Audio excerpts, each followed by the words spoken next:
मेरठ का एक खौफनाक हत्याकांड, प्यार, धोखा और अंधविश्वास की सच्ची कहानी। मेरठ उत्तर प्रदेश में 2025 में हुआ एक ऐसा हत्याकांड जिसने पूरे भारत को हिलाकर रख दिया। ये कहानी प्रेम, विश्वासघात और अंधविश्वास के खतरनाक जाल में फंसे कुछ लोगों की है, जिसने एक निर्दोष व्यक्ति की जान ले ली। इस केस में प्रेमिका ने अपने प्रेमी के साथ मिलकर अपने पति को मौत के घाट उतार दिया और उसके शव को 15 टुकड़ों में काटकर एक ड्रम में भर दिया और उसके अंदर सीमेंट डाल दिया। मगर चलिए इस कहानी को शुरुआत से देखते हैं।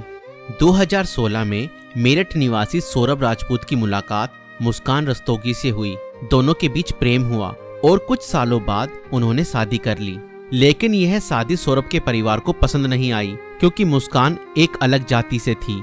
इसके बावजूद दोनों ने अपने रिश्ते को मजबूत बनाए रखा। सौरभ मर्चेंट नेवी में जॉब करते थे और लंदन में पोस्टेड थे। शादी के कुछ समय बाद सौरभ लंदन चले गए, जबकि मुस्कान अपनी बेटी के साथ मेरठ में रहने लगी। इस दौरान उनकी जिंदगी में एक तीसरा व्यक्ति साहिल शुक्ला आया, जो मुस्कान को पहले से ही जानता था। सौरभ के लंदन में रहने के कारण मुस्कान की नजदीकियां साहिल से बढ़ने लगी।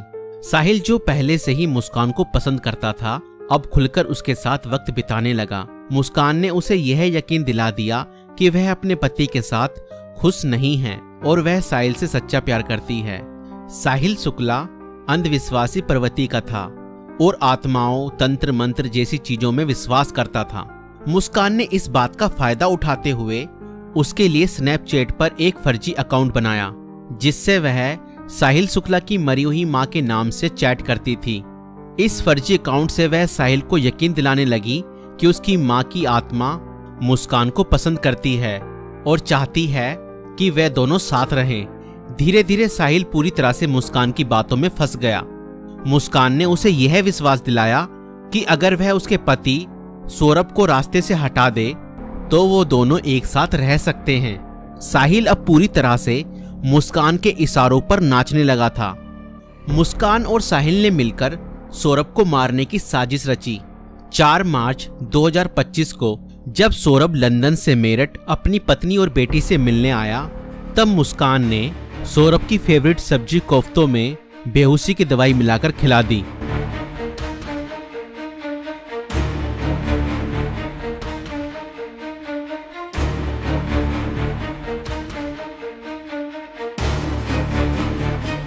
और जब सौरभ बेहोशी की हालत में बिस्तर पर पड़ा था, तब मुस्कान ने अपने दोस्त साहिल को बुला लिया और रसोई में जाकर वो बड़ा और धारदार चाकू ले आई, जो मुस्कान और साहिल ने पहले से ही प्लानिंग करके खरीदे हुए थे।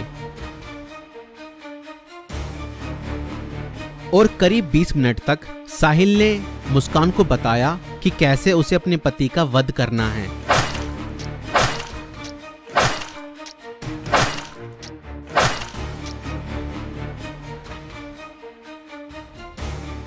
और फिर उसके बाद मुस्कान और साहिल ने सोते हुए सौरभ पर हमला किया और उसके हृदय पर 3 बार वार किए।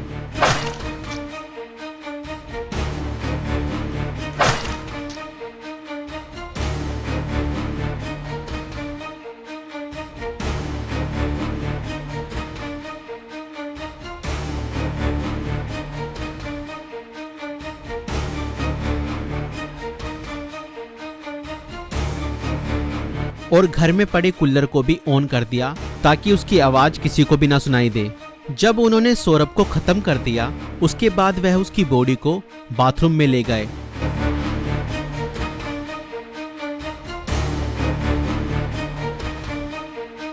और उसके शरीर को 15 टुकड़ों में बांट दिया।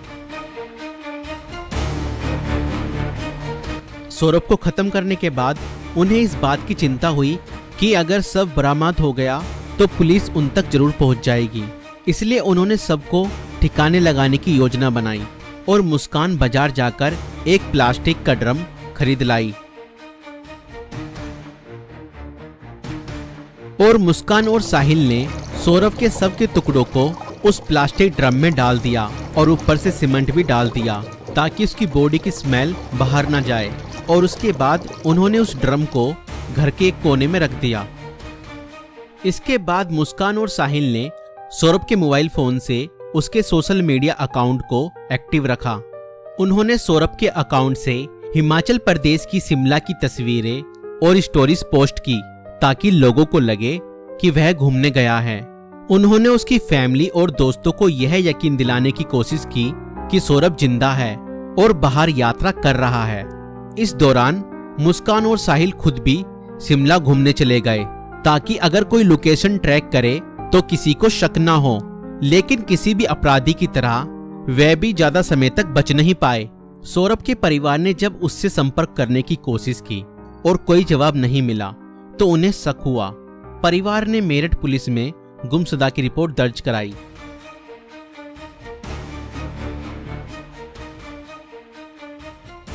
और इसी बीच मुस्कान ने अपने माता पिता को बताया कि शायद सौरभ का मर्डर हुआ है और उसके घर वालों ने ही उसका मर्डर किया है। मगर मुस्कान के पिता ने कहा, नहीं बेटा, किसी के भी घर वाले कितना ही नाराज हो जाएं तो भी ऐसा कदम अपने बेटे के लिए नहीं उठा सकते। बेटा, मुझे सच सच बताओ, सौरभ कहाँ है? मुझे सच्चाई बताओ, मैं किसी से कुछ नहीं कहूँगा। और तब मुस्कान ने अपने पिता को बताया कि उसने और साहिल ने मिलकर सौरभ को खत्म कर दिया है। और इतना सुनते ही मुस्कान के पिता ने पुलिस को सारी खबर बता दी।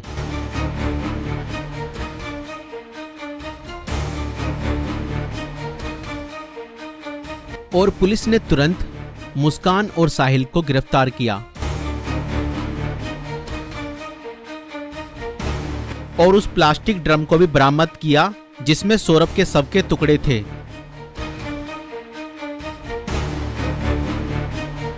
उस प्लास्टिक ड्रम को काटा गया और सौरभ के शरीर के टुकड़ों को बरामद किया गया। इस खौफनाक हत्या मिस्ट्री का अंत पुलिस द्वारा हत्यारों की गिरफ्तारी के साथ हुआ। पुलिस ने मुस्कान और साहिल को गिरफ्तार कर लिया। दोनों पर हत्या, साजिश और शव को छुपाने के गंभीर आरोप लगाए गए। दोस्तों, ये घटना हमें यह सिखाती है कि अंधविश्वास का अंजाम बहुत बुरा और भयानक होता है। साहिल ने अपनी मां की आत्मा के नाम पर बनाए गए एक फर्जी अकाउंट पर भरोसा किया और हत्या जैसा अपराध कर दिया। और गलत संबंध और रिश्तों का अंजाम बहुत बुरा ही होता है। मुस्कान ने अपने फायदे के लिए साहिल को मानसिक रूप से कंट्रोल किया और हत्या तक करवा दी। और कानून से कोई नहीं बच सकता, चाहे अपराध कितना भी चालाकी से किया जाए। पुलिस की जांच और सबूतों के आधार पर अपराधी पकड़े ही जाते हैं। इसलिए रिश्ते सोच समझकर बनाएं और जीवन साथी चुनने से पहले सामने वाला मानसिक रूप से कैसा व्यक्ति है यह जानने की कोशिश करें।